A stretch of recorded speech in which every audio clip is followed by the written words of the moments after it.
Bismillahirrahmanirrahim. Assalamualaikum warahmatullahi wabarakatuh.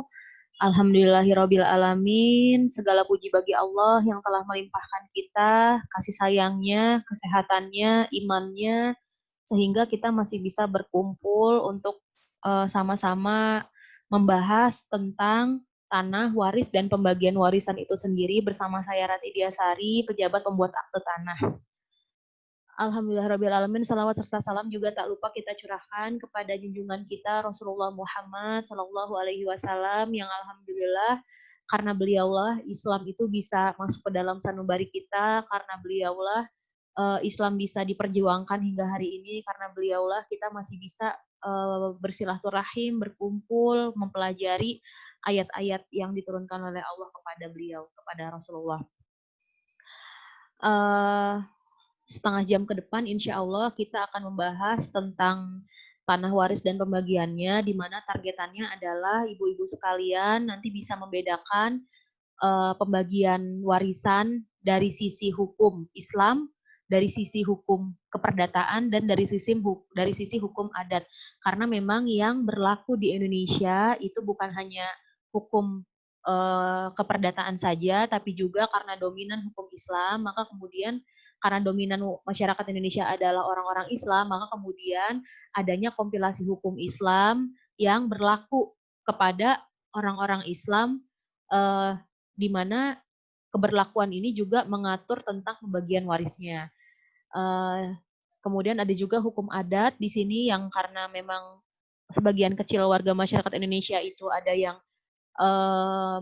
masih menganut patrilineal dan sebagainya, maka kemudian kita akan bahas sedikit tentang pembagian warisan dari sisi hukum adat. Nah, kita tahu bahwa keutamaan ilmu faraid ataupun ilmu waris itu sangatlah urgent ya bagi kita untuk kita tuh mengetahuinya. Karena kenapa? Karena memang telah dijelaskan dalam surat An-Nisa ayat 11 bahwa di sini Allah itu mensyariatkan bagimu tentang pembagian warisan untuk anak-anakmu, di mana bagian anak laki-laki itu adalah sama bagiannya 2 dari anak perempuan, di mana kalau lebih dari 2 anak perempuan maka bagiannya 2/3 dari harta yang ditinggalkan dan seterusnya. Sampai Allah itu bilang bahwa tentang orang tuamu dan anak-anakmu, kamu tidak mengetahui siapa di antara mereka yang lebih dekat atau banyak manfaatnya bagimu. Ini adalah ketetapan dari Allah dan sesungguhnya Allah Maha mengetahui lagi Maha bijaksana. Yang kadang kita merasa bahwa yang telah Allah berikan kepada kita itu adalah kok sedikit gitu ya, misalkan kalau kita sebagai anak perempuan gitu. Padahal memang Allah itu telah menetapkan bagi kita tuh adalah bagian yang sangat adil dan mungkin kitanya yang nggak tahu gitu. Nah, terus di sini keutamaan ilmu faraid salah satunya juga dalam hadis itu diterangkan bahwa pelajarilah Al-Quran dan ajarkanlah ia kepada manusia. Dan pelajarilah ilmu faraid atau ilmu tentang pembagian warisan ini, serta ajarkanlah ia, karena sesungguhnya aku, Rasulullah, adalah seorang yang akan diwafatkan, sementara ilmu pun akan diangkat. Serta sudah dekat waktunya akan ada 2 orang yang berselisih terkait dengan bagian warisan yang ditetapkan dan masalahnya, namun keduanya itu tidak menemukan orang yang dapat memberitahukan kepada keduanya tentang solusi dari masalahnya. Nah, maka itu di sini ilmu faraid itu benar-benar sangat penting untuk setidaknya diketahui lah oleh ibu-ibu sekalian. Nah, terus lanjut di sini tentang masalah yang kemudian dihadapi oleh masalah yang terjadi di masyarakat, adanya penundaan tentang pembagian warisan. Nah, memang tadi telah dikatakan di awal gitu, banyak warga masyarakat di sini yang dia ini nggak punya kafaah ataupun ilmu untuk membagi warisan. Tapi bukan hanya itu, pembagian warisan yang ditunda ini juga dikarenakan karena kadang kita itu menunggu orang tua kita itu yang telah meninggal ini menunggu 40 harinya, 100 harinya, atau sampai tidak terhitung harinya, sehingga kita tidak membagi pembagian warisan itu. Kedua, kadang salah satu orang tua kita masih hidup sehingga kita masih sungkan untuk membaginya.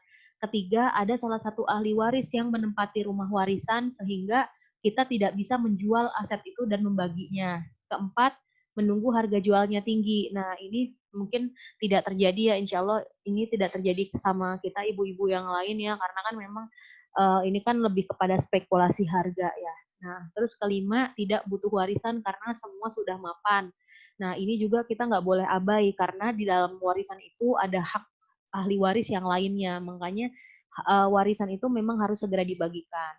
Terus bingung gimana baginya. Betul. Ketujuh, ini permasalahan di antara para ahli waris sehingga ada cekcok, yang satu pengennya segera dibagi, yang satu pengennya nggak pengen segera dibagi. Nah, inilah alasan-alasan yang akhirnya penundaan pembagian warisan itu terjadi. Nah, lanjut. Ini tentang urgensi menyegerakan pembagian warisan. Dalam hadis riwayat Tirmizi dan Ibnu Majah dikatakan bahwa jiwanya itu masih menggantung hingga hutangnya itu lunas. Hadis dari Abu Hurairah Nabi Shallallahu Alaihi Wasallam, di mana bersabda jiwa seorang mukmin masih bergantung dengan hutangnya hingga dia melunasi. Karena kenapa? Karena di dalam hukum waris Islam yang namanya hutang itu adalah termasuk harta yang harus dikurangi dulu sebelum warisan itu memang dibagikan. Jadi memang atau harta masuk ke dalam harta warisan yang memang harus dikurangi dulu. Di dalam harta warisan itu sendiri itu terdapat beberapa hak. Hak pertama itu adalah haknya pewaris, di mana hak pengkafanan dan penyelenggaraan terkait dengan penguburannya itu merupakan haknya si pewaris. Nah, di dalam harta warisan tuh. Kedua, di dalam harta warisan itu ada hak pelunasan hutang yang harus segera diselesaikan. Nah, ketiga itu adalah ada hak para ahli waris. Nah, keempat itu adalah ada hak terkait dengan pelaksanaan wasiat si pewaris. Jadi 4 hak itu yang harus kita keluarkan dulu sebelum kita bagikan kepada para ahli waris. Nah, perselisihan antar anggota keluarga silaturahim retak bahkan putus jika warisan belum dibagikan. Nah, ini memang apa namanya udah fakta ya, udah fakta bahwa tak jarang berujung adanya tindak pidana, saling membunuh, mencela dan seterusnya. Nah, ini mungkin memang harus hati-hati ya untuk para ahli waris yang tidak mau menyegerakan pembagian warisan karena ya setan namanya setan ya, setan tuh suka membisikkan ke dalam kolbu seseorang apalagi terkait dengan harta ya. Kadang ada aja gitu maksudnya jadi kepikiran macam-macam terhadap saudara kita padahal kan kita nggak boleh ya yang namanya kita ya berpikiran jelek aja kita sama aja seperti memakan daging daging bangkai kita sendiri gitu kan apalagi ini ya berkaitan dengan ini gitu makanya penting banget untuk segera melakukan pembagian harta warisan. Nah ini poin utamanya slide ini. Jadi ini kita akan membahas tentang perbedaan hukum waris Islam, hukum waris perdata, dan hukum waris adat. Kalau dari hukum waris Islam, kita bisa lihat dari proses pewarisannya. Nah, ini adalah sesudah pewaris meninggal dunia, itu namanya warisan. Nah, kalau di hukum waris adat, ini beda sendiri nih hukum waris adat. Kalau hukum waris adat, kalau dia belum meninggal, itu juga bisa dibagiin warisannya, hartanya kepada anak-anaknya gitu. Nah, itu juga disebut warisan kalau di hukum waris adat. Objek harta warisan. Nah, ini objek harta warisan. Apa sih objeknya kalau di hukum waris Islam, hukum waris perdata, dan hukum waris adat? Kalau hukum waris perdata, ini kita tahu ya bahwa ada aktiva dan pasiva seluruhnya merupakan objek warisan. Tapi kalau di hukum waris Islam, objek warisan itu adalah harta bawaan. Harta bawaan itu adalah harta yang kita bawa sebelum kita menikah. Misalkan ibu sebelum menikah itu membawa motor, berarti itu termasuk harta bawaan. Kalau bapak membawa harta bawaan sebelum menikah ternyata bapak yang meninggal, maka itulah harta bawaan bapak yang merupakan objek harta warisan. Sedangkan motor ibu itu bukan menjadi objek harta warisan. Nah, ditambah dengan setengah harta bersama yang didapatkan setelah menikah. Jadi seluruh harta bersama itu harus dibagi dua dulu yang namanya objek harta warisan di hukum waris Islam. Setengahnya dikasih ke istri, setengahnya dikasih suami. Nah, setengah harta bersama yang meninggal itulah yang dibagi. Jadi bukan seluruhnya. Nah, kalau hukum waris perdata itu seluruhnya dibagi kalau ada yang meninggal. Terus udah gitu hukum waris adat. Kalau hukum waris adat itu adalah harta yang dimiliki oleh pewaris itulah yang dibagi. Jadi nggak menyangkut tentang utangnya. Ketiga, dasar pembagiannya. Nah, ini dasar pembagiannya kalau di hukum waris Islam, itu kita mengacu kepada Quran, Sunnah, dan Ijtihad. Kalau hukum waris perdata, itu mengacunya kepada KUH Perdata, di mana dibuat oleh kolonial Belanda waktu itu. Hukum waris adat ini, di dasar pertimbangannya adalah kebiasaan masyarakat yang telah memiliki sanksi ya. Nah, anak angkat di sini kalau hukum waris Islam itu bagiannya sepertiga sama dengan hukum waris adat, tidak boleh lebih. Kalau di hukum waris perdata itu bagian anak angkat adalah tergantung wasiat yang dikeluarkan oleh si pewaris dan besarannya itu tidak boleh melebihi ataupun sisa setelah dikurangi LP. LP itu adalah harta yang memang telah ditentukan ya kalau di hukum waris perdata. Nah, ahli warisnya kalau di hukum waris Islam itu ada asobah, ada zawil furud, dan ada asobah juga ada ahli waris pengganti. Jadi kalau zawil furud itu adalah ahli waris yang memiliki ketentuan bagian yang telah ditentukan undang-undang. Besarannya ada yang setengah, seperempat, seperdelapan, 2/3, sepertiga, seperenam. Itu macam-macam tuh, ibunya bagiannya sekian, bapak kalau siapa yang ada bagiannya sekian gitu ya. Ada juga di sini asobah. Asobah itu kalau di hukum waris Islam itu adalah ahli waris yang bagiannya itu tidak ditentukan. Artinya di sini ahli waris yang mendapatkan bagian yang apa namanya, penjelasannya mana ya? Jadi asobah itu adalah bagian ahli waris yang tidak ditentukan. Jadi misalkan nanti saya contohin aja di bawahnya nanti biar apa namanya biar lebih ini kalau ada contoh kasusnya. Kalau nggak ada contoh kasusnya agak susah. Jadi kalau dia ini asobah ini adalah ahli waris yang tidak memiliki bagian tertentu, di mana bagiannya ini adalah contohnya jika ada anak laki-laki, berarti di sini anak perempuan menjadi asobah juga dengan anak laki-laki tersebut, contohnya kayak gitu. Nah, kalau hukum waris perdata, ini ahli warisnya ini ada golongan 1, golongan 2, golongan 3, dan golongan 4. Golongan 1 itu siapa? Golongan 1 itu adalah suami atau istri yang masih hidup dan anak-anaknya. Kalau golongan 2 itu ke atas, golongan 2 itu bapak atau ibunya. Golongan 3 siapa? Golongan 3 itu ke samping, saudara-saudaranya, dan seterusnya. Kalau ahli waris di hukum waris adat, itu yang diutamakan adalah anak-anak. Kalau anak-anaknya itu udah, bapak ibunya. Kalau bapak ibunya udah, kasih saudara-saudara dan keturunannya, dan seterusnya. Dan ini dimungkinkan adanya pergantian tempat, tergantung bagaimana si pewaris ini memberikan warisannya gitu. Jadi lebih fleksibel kalau hukum waris adat. Nah, ini contoh kasusnya. Jika ada ahli waris istri, anak laki-laki, dan anak perempuan, bagaimana pembagiannya? Kalau di hukum waris Islam itu bagiannya janda itu 1/8. Anak perempuan itu 2/1 bersama dengan anak laki-laki. Nah, jadi dia itu bagiannya, kalau anak laki-laki itu 2 dibanding anak perempuan 1. Kalau hukum waris perdata itu dibaginya itu kepala per kepala. Jadi bagian istri dan anak-anak itu sama rata, sama semuanya. Kalau di bagian hukum waris adat itu didahulukan anak, jadi tergantung musyawarahnya.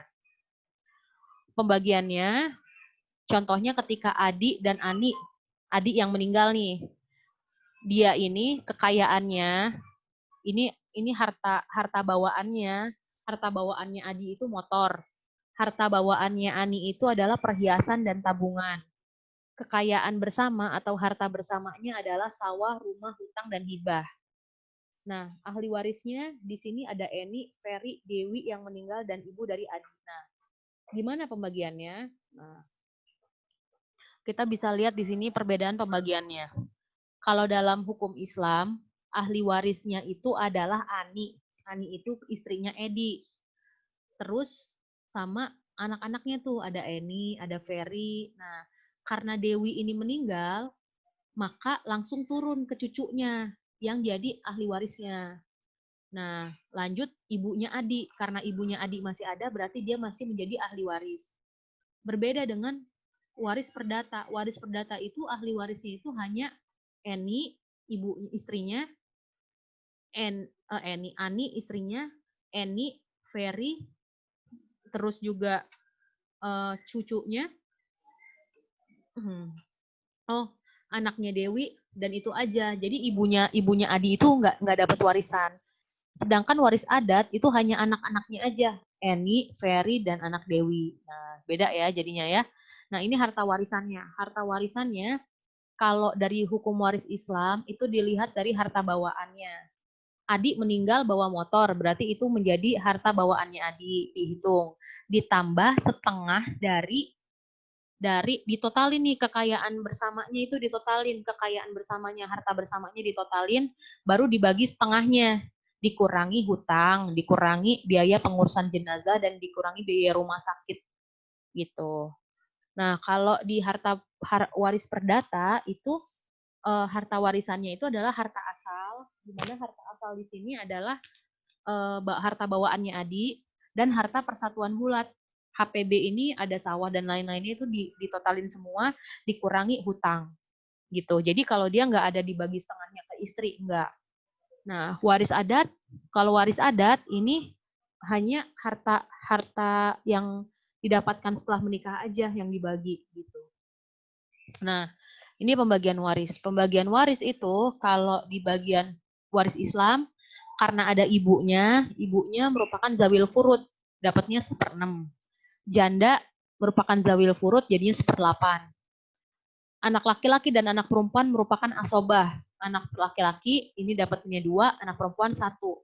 Nah, karena ini Dewi ini udah meninggal, anaknya Adi dan Ani, makanya langsung turun kepada cucu laki-lakinya yang merupakan asobah juga, bagiannya itu 2 gitu dari bagian perempuan. Nah, lanjut, kalau di waris perdata ini dibagi semua kepala per kepala, jadinya sama pembagiannya. Kalau waris adat ini dibagi rata juga untuk ketiga anaknya. Nah, ini yang perlu diperhatikan ketika waris itu tidak langsung dibagi. Jadi ketika Adi meninggal dan Dewi meninggal, ini berarti harus dilakukan turun warisnya 2 kali. Dan itu sangat memakan waktu sekali. Dan bukan hanya memakan waktu, tapi juga memakan biaya. Karena ketika kita itu melakukan pengurusan waris, nah bisa dilihat bahwa ada pajak warisnya terhadap aset yang kita punya. Nah, jadi ini saya terangin dulu terkait dengan syarat kelengkapan pembagian waris. Jadi bagi Bapak Ibu yang memang ada yang meninggal, orang tuanya atau salah satu suami atau istrinya, mulailah untuk dikompil data-data ini, surat kematian. Nah, ini ada 3 ya, 2, 3, 4 ini surat keterangan waris. Bedanya apa sih sama surat pernyataan ahli waris dan surat kuasa waris? Jadi kalau surat keterangan waris itu adalah hanya menjelaskan tentang siapa-siapa saja ahli warisnya. Kalau surat pernyataan ahli waris itu menjelaskan tentang siapa-siapa saja ahli warisnya dan juga menjelaskan tentang aset apa saja yang dia miliki gitu. Kalau surat kuasa ahli waris ini adalah hanya menerangkan tentang siapa sih yang ditunjuk oleh para ahli waris gitu. Surat keterangan ahli waris ini mesti ditandatangani sampai camat. Kalau surat pernyataan ahli waris boleh ditandatangani antar para ahli waris, tapi bagus juga kalau memang udah ditandatangani sampai camat. Nah, terus surat kuasa ahli waris ini hanya ditandatangani oleh para ahli waris. Jadinya ketika ada peralihan aset lagi, jadi nggak bareng-bareng semuanya para ahli waris itu tanda tangan. Jadi cukup sekali aja tanda tangan. Selanjutnya adalah menunjuk kepada siapa yang dikuasakan. KTP, KK, buku nikah, akte kelahiran, ini kalau bisa dikompil, PBB tahun berjalan, dan pajak BPHTB nih. Nah, ini yang harus diselesaikan, karena memang ada pajak BPHTB waris yang selalu dikenakan kepada aset yang ditinggalkan oleh pewaris. Dan itu memang harusnya sudah dibayarkan dulu. Jadi semakin dia tidak dibayarkan, ketika PBB-nya itu dari tahun ke tahun semakin tinggi, maka semakin tinggi pula BPHTB warisnya. Nah, terus ke-8 adalah akte PPAT atau akte APHB yang dibuatkan oleh PPAT. Ketika kita melihat keadaan tanah yang merupakan tanah warisan, ini semua kita tidak bisa menyamaratakan terkait dengan pengurusannya, karena kita harus melihat dulu nih, ini tanahnya udah bersertifikat atau belum, pajaknya udah dibayar semua atau belum, ada tunggakan pajak atau enggak, ini tanahnya punya siapa, apa tercantum punya istrinya, atau tercantum punya suami dan istrinya, atau tercantum hanya untuk punya istrinya saja gitu. Keempat, kita arahannya mau mau dijual langsung atau mau diwariskan itu juga beda. Nah, dan sekarang kalau menurut saya ibu-ibu yang punya masalah waris mulailah untuk mengcompile syarat-syarat administrasi tersebut, jadinya nggak terlalu rumit gitu pengurusannya. Langsung saja kemudian kalau begitu kita berdiskusi karena memang masalah waris setiap orang itu berbeda, setiap keluarga itu memiliki masalah waris yang berbeda. Dan saya sangat senang ketika ibu-ibu bisa sharing ke saya dan saya juga bisa membantu menyelesaikan. Cukup sekian dari saya. Billahi taufiq wal hidayah. Wassalamualaikum warahmatullahi wabarakatuh.